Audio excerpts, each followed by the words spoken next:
Welcome into Rupp Arena and the Kentucky Lions Eye Foundation Mr. and Miss Basketball Candidate Reveal. Yeah. I'm Christy Thomas with the UK Sports Network. This is Brian Milam with WKYT out of Lexington. We are thrilled to be inside Rupp Arena. This is where the magic happens, right? And you know, a year ago today, the magic stopped. Yes. And it has been a crazy year as we have all tried to adjust and adapt to life with and without COVID. And, you know, it is kind of surreal, and the irony is thick that it was a year ago. Yes. When South Laurel beat Sacred Heart in the first round of the girls' state tournament and then stopped. The lights went out. And nobody knew what to do. Yeah. And it's been, you have to credit the KHSAA for what they've had to endure and the changes they've had to make over the last year. No question. You know, I think really how bizarre it is to think that that's been a full year. I feel like we were just doing this, as a matter of fact. We were just talking about Mr. and Miss Basketball, but so much has happened since then. To your point, the boys tournament never even got to happen. We are on this floor, really symbolically, I think, more than anything, to just say that it's back. I mean, basketball is back, and it's been back a little different for some teams than it is others. You cover mainly the 10th, 11th, 12th regions in this area, but a lot of teams have really still had to deal with all this. Some have played a lot of games, some haven't played very many. What a strange thing for you guys as well, too. Well, it is. You know, some schools start this date, and then there's other teams that had to wait. And the Jefferson County Public Schools didn't start until February. And so they were trying to get as many games in as they can. But then you also see schools in Lexington, Western Kentucky, Eastern Kentucky. Well, you have to take 2 weeks off because there's been a positive case. And so there has been, as we know, with the regular season ending tomorrow and Sunday, a lot of schools started to shut it down to make sure they are in the best spot to get here if they can. Well, your athletes missed it last year. You don't want them to miss it this year. There's no question about that. So these schools pulling out all the stops, and really, you mentioned it, the KHSAA really working so diligently and so hard to make this tournament happen. I'm thrilled we're even talking about it. I'm thrilled that we're even talking about that this thing could really go and could really happen. I think these kids deserve it. They certainly deserve it. I mean, last year, forever in the history books for 2020, there's not going to be a champion crowned. By gosh, we are going to crown a champion, 2 of them in 2021. Yeah, that's right. And so we're going to reveal who the players of the year are for each region. They will be your Mr. and Miss Basketball candidates, and then we're going to rejoin you again in April after the tournaments and tell you who the winners are once those ballots have gone out and everyone can cast their votes. So we'll tell you that this, again, would normally be a huge event. There would be a dinner, and it would be a really big thing. Weren't able to do that last year, really not able to do this year. We're going to hold out hope that we can next year, but it wasn't so bad as a virtual event last year. It was unique, and when you think about when you have a dinner and a banquet, that's great for the people in that room, but tens of thousands of people got to see the excitement of what Kentucky high school basketball can be if they've never been a part of it. Right. And I think we broke ground, you know, in 2020 with something brand new, and I have a feeling we're going to be doing this for a long time to come. Yeah, it's great. So Sunday, April 18th, go ahead and mark your calendars. That's going to happen at 5 o'clock Eastern time. You can join us as we do the live announcement of Mr. and Miss Basketball. And of course, that's going to be a ticketed event this year. So that is a little bit new for the Kentucky Lions Eye Foundation, but they do use this as a fundraiser because they do a lot of really great work around the state. Oh, no doubt. I mean, we all need to support the companies and the businesses and the associations and the foundations that make this country stay together in a crazy time that we've been in, and the Kentucky Lions Eye Foundation, they've done it for years and years and years. Yeah, they make this this award possible. So you can purchase tickets in advance of the event. The deadline to purchase is going to be on April the 15th. $25 for a ticket or $50 for a VIP ticket. You can take a look at the website to see what all that entails and what that'll get you, but good stuff. Brian and I, if I do say so myself, put on a decent show for you, so pay your money and watch us. It'll be good. Just pay me the money and watch. That's fine. Yeah, it'll be good. So, but there also will be an online auction that will be happening at the exact same time. And again, another way to try to raise money for the Kentucky Lions Eye Foundation. So be on the lookout for that April 12th through the 18th as well. And all this information is at mrandmisskybasketball.com. You can find out everything you need to know. It's all about being online. And we learned that a little bit. We learned that more last year. Yeah. But I was impressed. I can't remember the exact number of our virtual show last year, but I'm telling you, we started something brand new that I guarantee you in the future other states are going to copy because of what we did. And that's nice. And hopefully we can get back to the banquet. And then when we do the banquet, that is broadcast all over the internet also. I agree with you. I think it's great. So it won't just be Mr. and Miss Basketball that we are acknowledging in that broadcast, though, as well, too. A couple of really, really cool awards that are also sponsored by the Lions Eye Foundation as well, too. Among other people, the Ralph Beard Lifetime Achievement Award, the Founders Coaching Award, the Kentucky All-Star Hall of Fame induction, the Bill Kitely Award. I love that award. I think anybody that knows Bill Kitely and his tie to Kentucky understands that that's a very special award. Donna Murphy Award, Wawa Jones, and then we'll acknowledge the KHSAA regular season stat winners. So oftentimes those are not our candidates and end up being someone else. Yeah, and because it's not just about Mr. and Miss Basketball. That's the meat of what we're getting to. But there are a lot of teams, a lot of players that, for one, won't win a major title individually. They won't play here for a state championship. But it's the part of that makes Kentucky high school basketball so great. It's the heart and soul. It's not just one or two players and a handful of teams. There's a lot of kids that have dreams of playing high school basketball. Yeah, no doubt. Well, and the other thing that you mentioned about this Kentucky basketball being so unique and so interesting, you'll be a part of this as well, too, which is the KHSAA Draw Show. So we'll know, that doesn't happen in other places where you just draw regions and see. It's a seeding situation. Doesn't happen with Kentucky. We did it 2 days ago, and everybody, it's one of the days of the year. Yeah. Everybody huddles around the TV. They break out the brackets and say, oh my gosh, we have a chance to do this. Oh gosh, we drew that region. Yeah. Or they drew us. Right. So it's one of those days that everybody huddles around the TV. Glad to do it.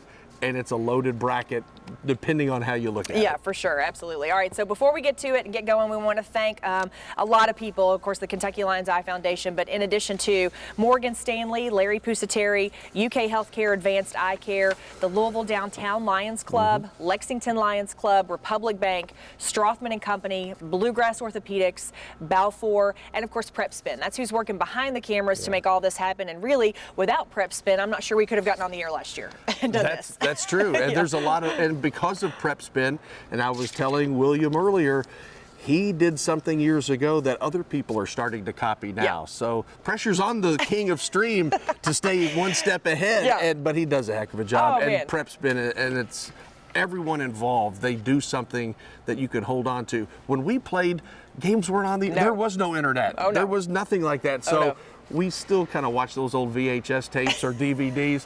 They can see this for the rest of their lives, whatever they want. Thank goodness. Thank goodness for Prep Spin. So yeah, this was a great partnership last year and certainly continuing this year. So proceeds are going to benefit the mission and all of the programs associated with the Kentucky Lions Eye Foundation. So we want to make sure that we mention that to you guys as well and know that we certainly appreciate all that they've done to make sure that this event still takes place regardless. So, all right, so here are the 2021 Miss Kentucky basketball candidates, starting with Region 1. We'll go through 16. First up, Region 1 candidate and Player of the Year, number 11, Kaysen Connor. She's a guard at Marshall County High School. And we're telling you last year's stats because really more teams have gotten more games in last year, averaging nearly 16 points per game, shooting 81% from the line last season.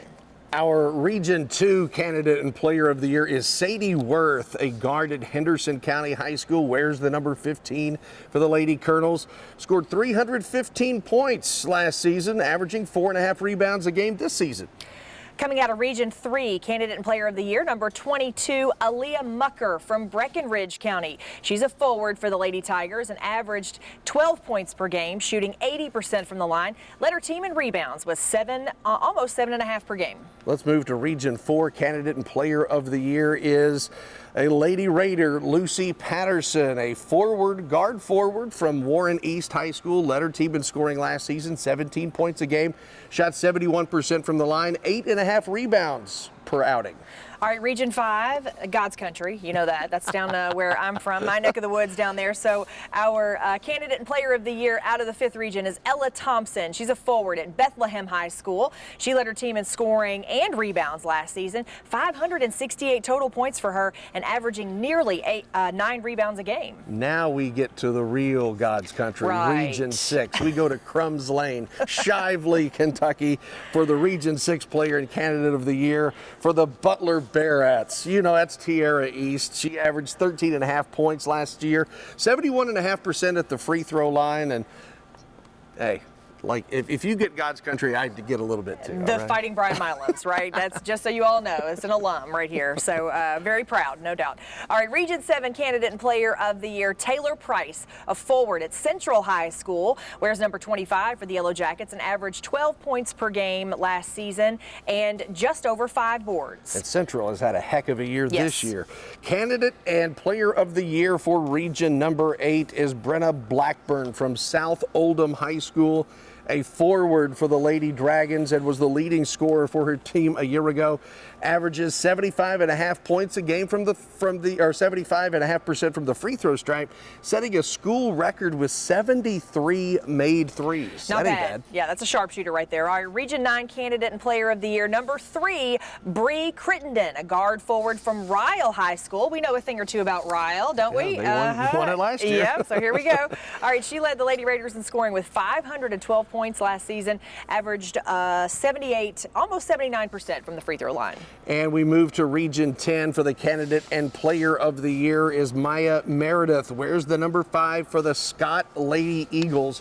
Last year, Maya played only 1 game, had a knee injury, but her sophomore season, she was at a 25 point per game clip.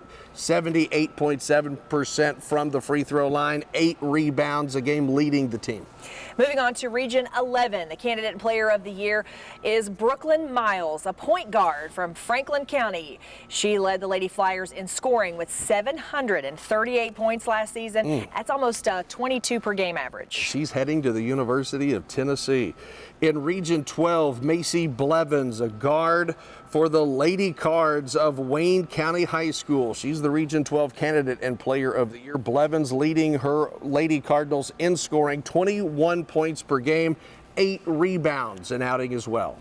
Moving on to Region 13, it's the candidate and player of the year, Micah Seiler. She wears number 4 for those Williamsburg Lady Jackets. She averaged 14 points per game, shot 72% from the charity stripe, averaged 8 rebounds a game. That was, of course, last season. In Region 14, we go to Boonville, Kentucky. The Owsley County Lady Owls, number 1, Lexi Lynch, a point guard for Owsley County, leading Owsley last year, 618 points during her junior season, 6 rebounds, and being the point guard, she can dish the rock.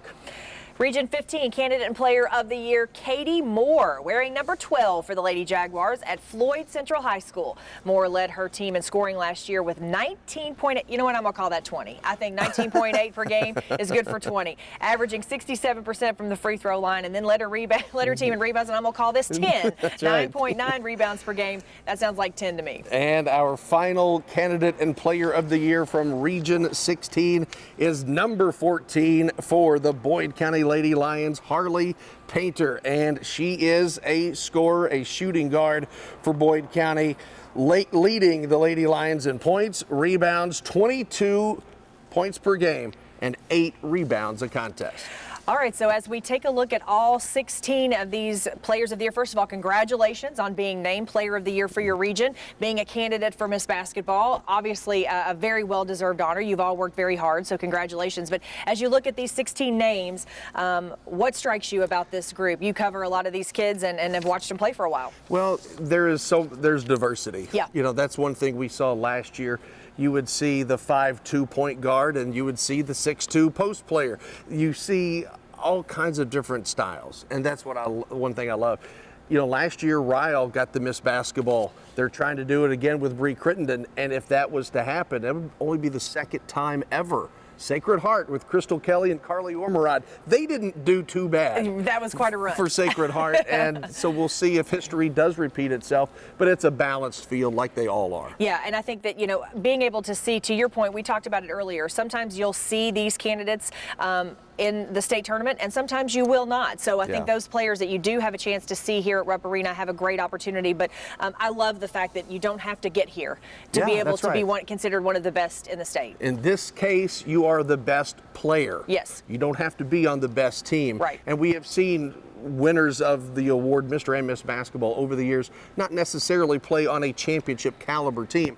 even though they have championship caliber skills individually. So let me ask you this then too, and this obviously would go for the boys as well too, but you know, when you think about coaches and media voting for an award like this in a season like this where you may not get to see players play as much. How is that? How do you see that playing out this year? It's going to be interesting. The one thing we have seen a lot of over the last couple of years is schools start to stream these games, either through Prep Spin, through their own individual social media network at school. They have found a way to get attention onto themselves. So it is difficult because a lot of people in the eastern side will never see the western side and things in between. And certainly what we have seen in the past, it does help if you live in an area where there is a solid television network or those players sign with major schools across the country. Yeah, it's not easy, and it's certainly not the players' fault. This is again a situation like we've never seen before. That's right. But we'll certainly make the voting very interesting. But congratulations to all 16 of these Miss Kentucky basketball candidates, and we can't wait to see what the future holds for you. So, all right, moving on, let's go to the boys. Turning our attention now to the fellas in the class, our 2021 Mr. Kentucky basketball candidates, starting with Region 1 going through Region 16. And starting with Region 1, we do have co-candidates and players of the year. I'll get started here with Noah Dumas, a guard at McCracken County High School, scored 458 points for the Mustangs last year. That was good for almost 14 points per game. And staying in Region 1, the co-candidate, co-player of the year, Zion Harmon, a point guard for Marshall County, the Big Orange out of the Big West. Harmon leading his ball club a year ago, 25.5 points per game, and he was solid at the charity stripe, 85%. Candidate and player of the year for Region 2 is number 33, Destin Allen, a guard at Webster County. Played in every single game for the Trojans last season, averaging 13 points per game, and led his team with 6.5 boards per game. Let's begin in Region 3 with Nash Devine. Great name for a point guard out of Muhlenberg County, leading the Mustangs in scoring. And that's a theme with a lot of these players, leading in scoring with 15.3 a night and 82% from the free throw line. Candidate and player of the year for Region 4. Congratulations to Isaiah Mason, who wears number 1 for the Bowling Green Purples. He led his team in points and rebounds last year, averaging just over 16 points per game and just over 9 boards a game. And as we move to the Region 5 candidate and player of the year, he wears number 2, Jaquias Franklin of E-Town. The Panthers' top scorer at 21.5 points per game, 75% from the free throw line, 5.5 rebounds a night. On to Region 6, candidate and player of the year, guard Devin Perry from DeSales High School. Perry played in Florida during his junior season last year, has averaged 20.5 points per game with the Colts, wearing that number 2 jersey. So that's an interesting situation there, a transplant here from Florida coming in and playing some good Kentucky basketball. And DeSales has been solid all year. In Region 7, one of the traditional powers, Male High School, and they've got a young man named Cameron Pope, who is a shooting guard for the Bulldogs. 11 points a game for Male, 62% at the line, but Male, that name carries a lot of weight with people. Indeed, it does. All right, so candidate and player of the year for Region 8, Kelly Neese wears the number 3 jersey as a guard for the Simon Kenton Pioneers. Neese was the leading scorer for his team last season, averaging just over 19 points a game and shooting almost 80% from the charity stripe. Now in Region number 9, candidate and player of the year is Sam Vinson, a guard for the Highlands Bluebirds. He wears the number 3 jersey for Highlands, averaged 24.7 points per game, leading the team in scoring, leading the team in rebounds, and when you're a guard and you can do that, that's a pretty good day at the office. A nice combo there. Candidate and player of the year for Region 10 is number 3, Grant Profit, a guard for the Scott High School Eagles. Grant was the leading scorer for his team last season, averaging 20 points per game, making almost 86% of his free throws and averaging just under 6 rebounds per game. We move to Region 11. Candidate and player of the year is Ben Johnson, the scoring machine from Lexington Catholic. Led his ball club in scoring a year ago, 25.5 points per game, solid across the court, and is Lexington Catholic's new all-time scoring leader. Candidate and Player of the Year from Region 12, Cade Grundy. I don't know, that's a pretty good name there too. Grundy, a guard, wears number 3 for the Somerset Briar Jumpers. Last season, he was the leading scorer for his team at just over 18 points per game and almost 77% from the free throw line. And also Somerset's first 2,000-point scorer in history. How about that? Region 13, Candidate and Player of the Year, Javante Turner is a guard at Knox Central High School, wears the number 14 jersey for the Panthers, leading KNOX last year in scoring at 22 points a night and 6.5 rebounds a game. Candidate and Player of the Year for Region 14 is Jazz Johnson from Wolfe County. I don't know, I'm liking all these names, so maybe that's the ballot. It ought to be for the best name. Jazz is a guard who averaged almost 16 points per game and 6 rebounds per game last year for the Wolves. We move to Region 15, Candidate and Player of the Year, Isaiah May, a guard at Johnson Central High School, wears the number 4 for the Golden Eagles, and May led the Golden Eagles in scoring and rebounding a year ago, 21 points a night, 6.5 rebounds.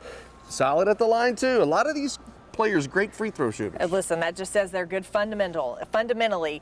Candidate and Player of the Year for Region 16 is Mason Moore from Rowan County. Moore led the Vikings in scoring and rebounding, averaging almost 25 points per game and 10 rebounds. How about that? Averaging a double-double there. And then from the charity stripe, almost 84% for the season. So there you have it, all of the candidates for Mr. Basketball for 2021. I got to ask you, first of all, what stands out to you? But the second question, or the second part of that, would be how interesting to have teams or players from the same school, to have girls and boys. Yeah. I think about Scott High School. I mean, that's pretty good. You know, you got something good going in your athletic program there. It's not just weighted one side or the other for the girls or the guys. It's a complete program. Something else that also stands out is when we go through these names, some of these players are going to sign college, already have, for other sports in basketball. Incredible. And their Player of the Year, Cade Grundy, is going to play baseball at Louisville. You've got Mason Moore, who is a D1 baseball prospect and is going to come to Kentucky, it looks like. So there are so many players that have great athleticism across the board, not just in basketball, but we're also seeing out of this list scorers, all-time leaders at their school, and also some players who are leading their school in a year where they haven't been to the state tournament in a long time, like DeSales. Perry is leading the Colts. They haven't been since 1979. Wow. And they are in the hunt. Muhlenberg County, they're looking to get back into the big dance. And so it's really cool to see areas that may have been overlooked by the powerhouses of the past. Yeah. That, hey, now there's somebody else leading their team in. Well, and what I think is so interesting for all of these athletes, whether it's a girl candidate or a boy candidate, is just the idea that they have had to endure so much in a time when your season gets shut down, when the gym is shut down to you, and you have to go find a place to work out. You have to go find a place to stay sharp and stay on top of your skills. You had to get creative. A lot of these athletes had, and we've even seen college athletes have to do this and get really creative so that they could stay where they could play at a very high level, and they've done that. So I think that speaks volumes to their character and their commitment. So I think what we have here is a really, really good group of candidates. I think so. And yes, we do talk about scoring because that is what's always in front of everybody.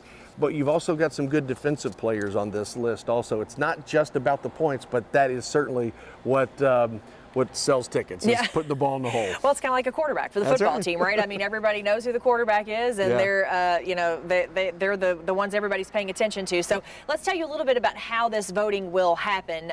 So this obviously in conjunction with the Kentucky Lions Eye Foundation. The way this works is they send out ballots, and they send out nomination ballots to coaches and to media. Once those come in, the KABC also does that. So it's a partnership between those two organizations. They have their own process. They come together. And then they go over that. Who are your candidates? Who are your candidates? And oftentimes, most of the time, 99% of the time, those match up. And the candidate that is then declared the candidate. If not, we will have a co-player of the year, which is what you saw here for the boys in Region 1. And what we've seen over the years, especially with the advent of the internet, social media, everybody thinks there's a conspiracy. There are people who pay attention to the game and talk to coaches and talk to people in the media and talk to players and talk to other coaches. Sure. So it is truly a vetted process where it is a balance. It's a checks and balances in a lot of ways, and the winner is always deserved. Well, I can't speak for the media anymore. I could once upon a time, but I can't now, so I won't speak for you. But I will tell you that the media take this vote very seriously. I know the coaches do as well, but when the media nominate and vote for this, they take it very seriously. They do, and we have seen some coaches start to politic a year before because they know they have players coming up saying, hey, my guy over here, my girl over here, you know. So it is a big deal because we go down in history as Mr. and Miss Basketball 2021. And the first, we go back to the 1950s, the mid 50s is when this thing began. Yeah. So kids, in 50 years, 70 years, when you look back, you could say, way back when I was Mr. and Miss Basketball. Yeah, well, I can speak for that as someone who played basketball in Kentucky. You heard me say that earlier. I played the 5th region at Taylor County, and it meant a lot. I mean, that was one of those things that, the Kentucky All-Star Game was a big deal. All these things, if you play basketball in this state, you know what this means to you. And let me tell you something. You also know what it means to be standing on this court right here. And you all saw that last year when kids actually are standing in the back here ready to come out onto the court to warm up, and then they didn't get to actually play. What a devastating thing for them. So for us to be standing here giving you these candidates and talking about the tournament coming up, we're thrilled. A year ago today, we were all devastated because we did not know what was coming. A year later, we know what's coming, and that is the Sweet 16. Yes. And in some form or fashion. Now, it's not going to have 20,000 people in here. We hope we do next year. But we are going to crown a champion, and that is the most important part. I'll tell you, if you're like me, you'll take it. You'll take it every day of the week under those circumstances. I've said that about football. I'm a huge football fan, love college football, and worked with the University of Kentucky football team and said, I don't care if they tell me I have to go watch it in a closet on a computer. That's what I'll do. I just want them to play football. So I feel the same way about this tournament and about basketball. And again, kudos to the KHSAA for pulling out all the stops and really trying to make this happen. And not just the tournament, but the season at all. To be able to happen. And I'll tell you right now, when it's time to vote for the Kentucky Sports Person of the Year next year, Julian Tackett is going to be on my top 10 list because of what he and his entire staff have had to do. Hallelujah, basketball made it through a season which was a little different, but we made it. And so now we crown Mr. and Miss Basketball in a couple of weeks. Yeah, it's going to be a lot of fun. We want to say thank you to all the folks at Rupp Arena for allowing us to come in. They turned on the lights for us and everything, even unlocked the door and let us in. They just let us shoot. Shocking. But we appreciate all the folks at Rupp Arena for letting us come in and shoot and do something so special here on this floor. And we appreciate all of you for watching us and following along with us. Best of luck to all of our candidates for Mr. and Miss Basketball. We can't wait to see how this all shakes out. We also can't wait to have you join us on April the 18th. So again, be sure to go to Mr. and Miss KYBasketball.com to find out all kinds of information about the online auction for the Kentucky Lions Eye Foundation, as well as how to buy and purchase tickets so that you can join us on April the 18th at 5 p.m.